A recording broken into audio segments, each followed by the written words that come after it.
Welcome back. This is To Your Greatness with Dawn Mathis of In Situ LifeWorks. And we are talking about the relationship game, and this is part 2. So I hope you took some notes on part 1 and shared them with your partner. If you didn't, please do that because that's very helpful information for this sequel that you're about to hear.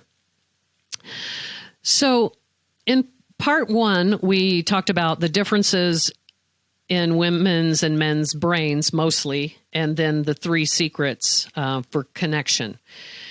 So today, we are going to talk about the 5 tools to transcend conflict and get back to love.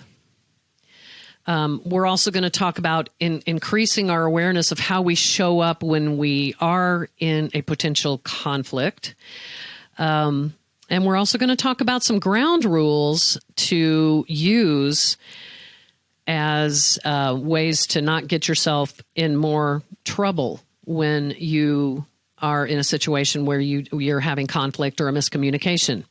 So lots to cover today. I hope you have a pen or a pencil with a pencil sharpener because there's a lot of great information in here for you. So here's the thing. We are responsible for the energy that we bring into a relationship. And regardless of if we're on the same page or trying to figure something out or in the middle of a conflict, how our energy is expressed will influence how well you come out of that experience together. So very important.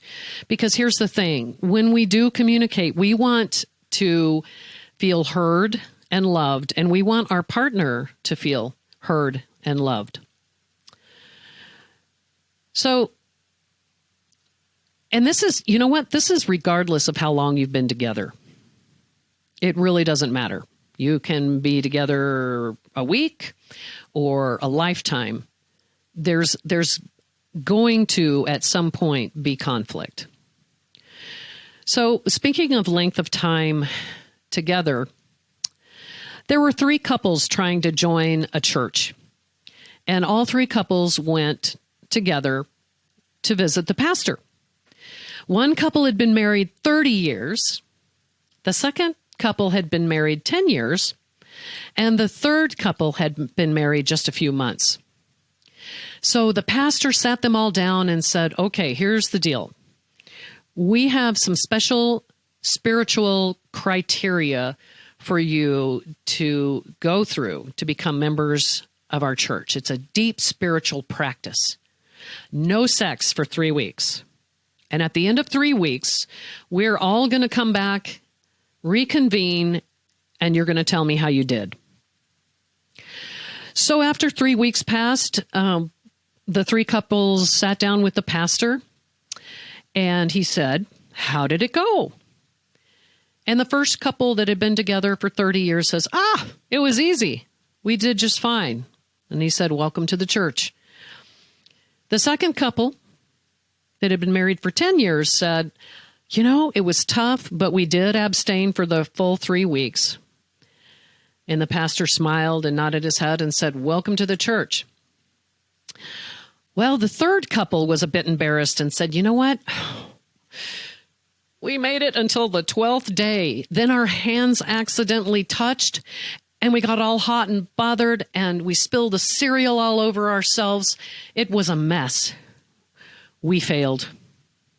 And the pastor shook his head sadly, and he told the young couple, I'm so sorry, but the success of this spiritual practice is required for you to be a member of our church. We cannot welcome you into our church. And the couple said, we understand. That's okay. The supermarket won't either.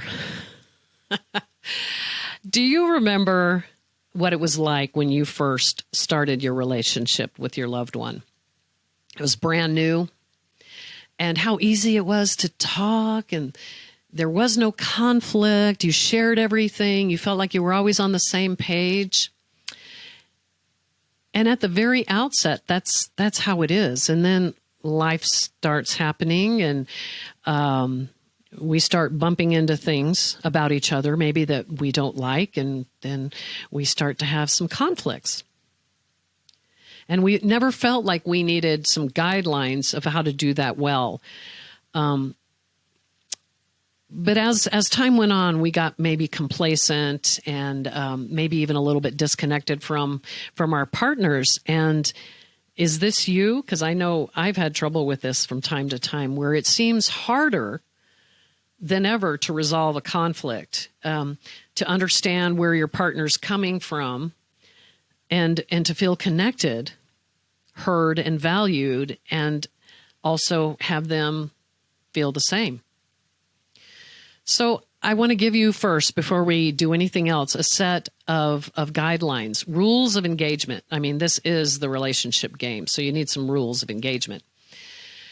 And this will help you get to a place more quickly of understanding and mutual sharing. So let's do an exercise. I want you to bring to mind a recent conflict. Got one? How much time should I give you? Okay, everybody got one? Okay. So,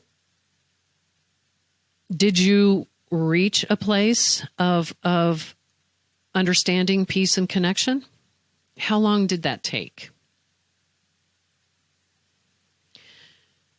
So let me ask you this. What is your go-to pattern? This is an awareness exercise right now. What is your go-to pattern when a conflict arises? There's actually 4 main ones, so we'll talk about them. The first one, avoid. Don't go there. Sweep it under the rug. The second one, oblige. Do whatever, just keep the peace. Don't rock the boat. The third one, compromise. Let's make this a win-win. And the fourth one, dominate. It's my way or the highway, and I'm usually right. So which is yours? Be honest. Napoleon Hill said this: riches cannot always be measured in riches. And I would tell you, a harmonious relationship is one of life's riches. Raymond Hollowell said this: the kind of thoughts we habitually think, attracts the same kind of conditions.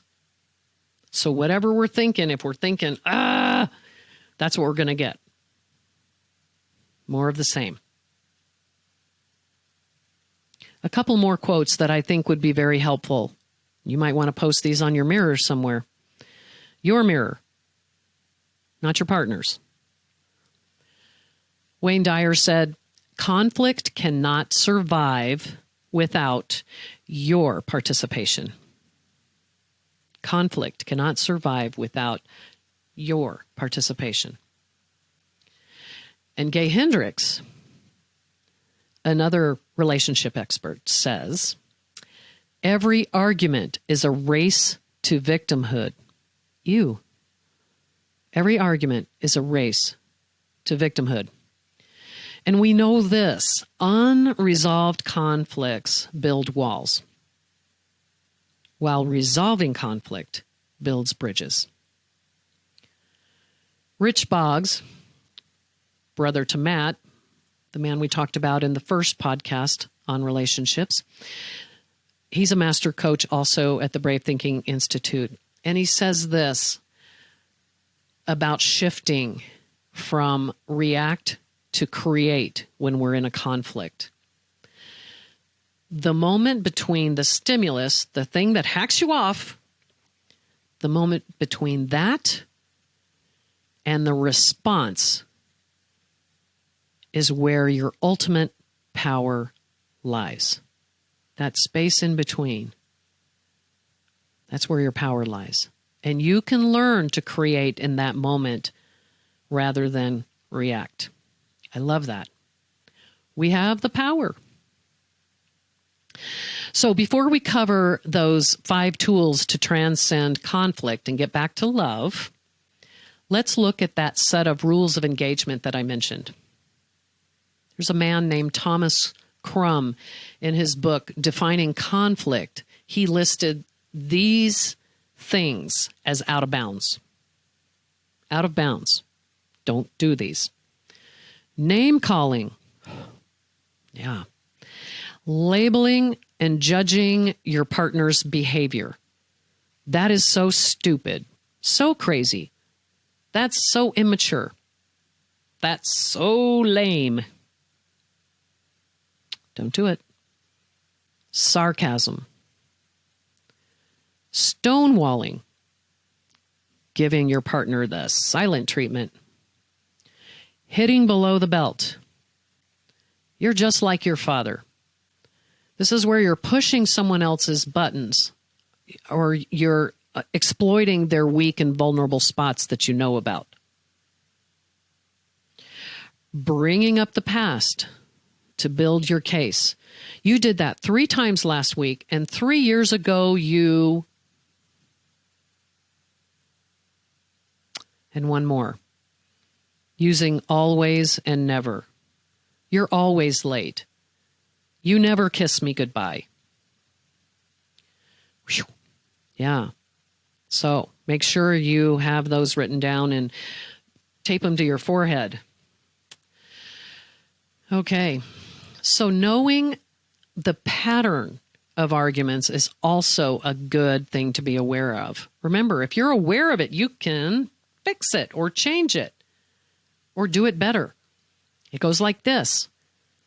Criticism, defensiveness, and counter-criticism.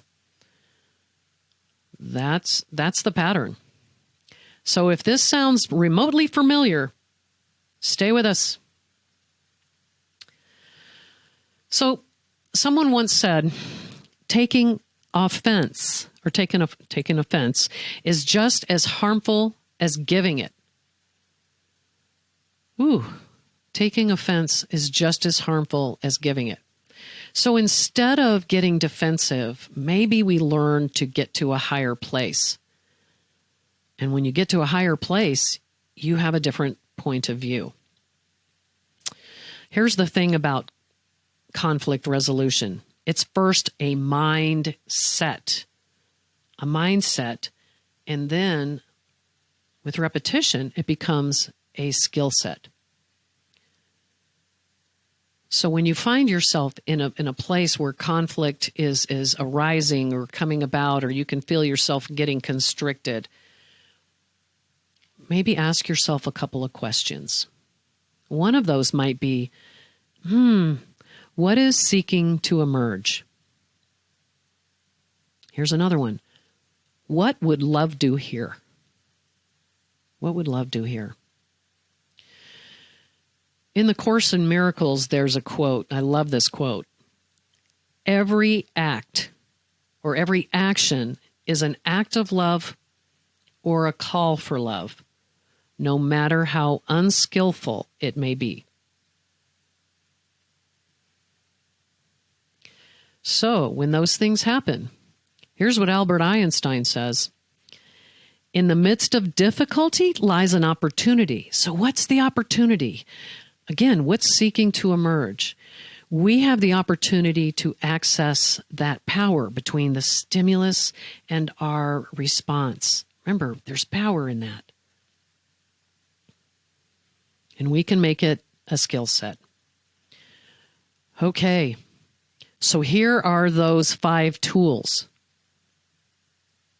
The long-awaited 5 tools to transcend conflict and get back to love. All right, here we go. Number 1, look for the thread of truth and validate it. There's some thread of truth in what your partner is saying to you. Here's a good one. Shovel while the pile is small. Don't wait until you have so much resentment and anger and things have built up and several things have happened where all of a sudden you're angry about a multitude of things, or you've just let it fester and you're ready to explode. Here's a litmus test. If it's something that bothered you and you let it go at the moment and you're still thinking about it the next day, bring it up.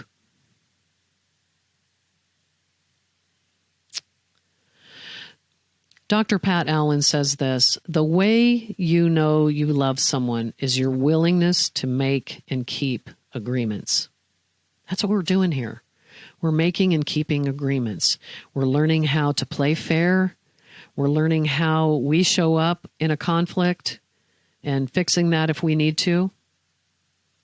And then we're learning and we're going to internalize these 5 tools.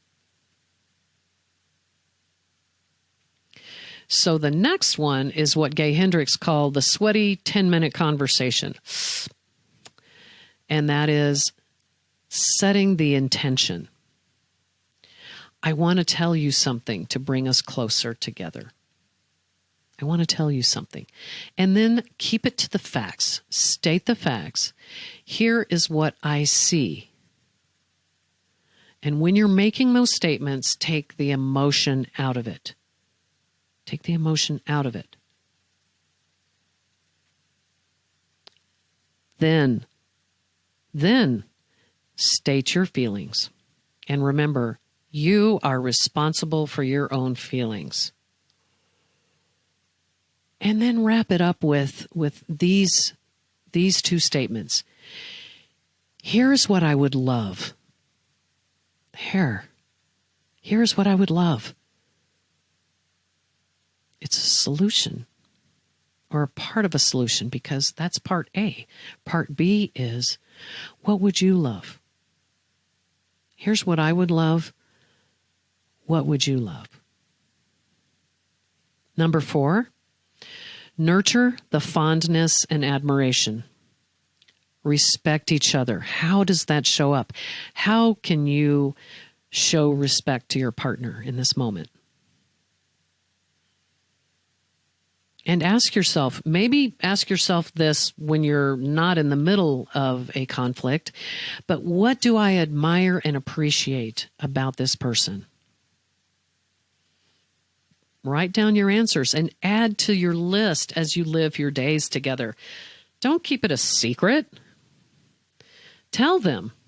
Maybe some of the time you tell others what you admire about your loved one. And maybe even do it in front of them.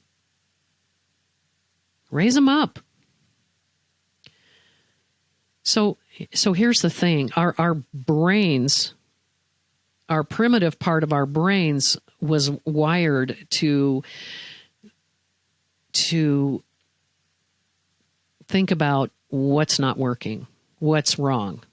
And so we just need to rewire ourselves to focus on what we love and appreciate about our partner instead. The 5th one, raise your upper limits. Gay Hendricks says, we have limited tolerance to feeling good. Isn't that crazy? So the solution is to reset our feel good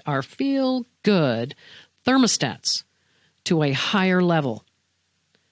To raise the bar, to tell ourselves, I am expanding every day in love and joy. So here's what I would invite you to do. Share your notes with your partner or have your partner listen to the podcast if they're not with you. Talk about what resonated with you on this podcast and maybe the last one, and make it fun. And make a list of what you love about your partner, like we talked about, and also what you're grateful for about your partner. Because when we're in that vibration of gratitude, we get more of the same of what we're grateful for. One more thing, watch your words. Use words like agreements instead of expectations. Try those both on. See which one feels expansive to you. Use bloopers versus screw-ups. Kind of like guys do with sports highlights. Bloopers. Mulligan or a do-over instead of rehash. Just a few tidbits that I have found helpful. So I'd like to end this podcast with a story about a man named Reverend Thomas. He was a man happily married to his wife for 55 years. 55 years. And when he was asked what his secret was, he said this: love is a 4-letter word spelled G-I-V-E. For years, he would write little love notes to his wife and hide them around the house for her to find. And when he became terminally ill and was confined to a rented hospital bed in his own home, his wife would climb in bed with him and spoon him like she did for 55 years because she knew he loved that. She was spooning him the day he died. 3 weeks after his death, she found a note from her dear husband. Somehow, when she was out of the room, he had managed to find the strength to write one last note and put it in the bedside stand next to his hospital bed. In faint and shaky handwriting, it said, "Love you." Thank you for joining me today. Spread your love. When you give it away, it really does grow. I'm Dawn Mathis, and this has been To Your Greatness. I'll see you next time.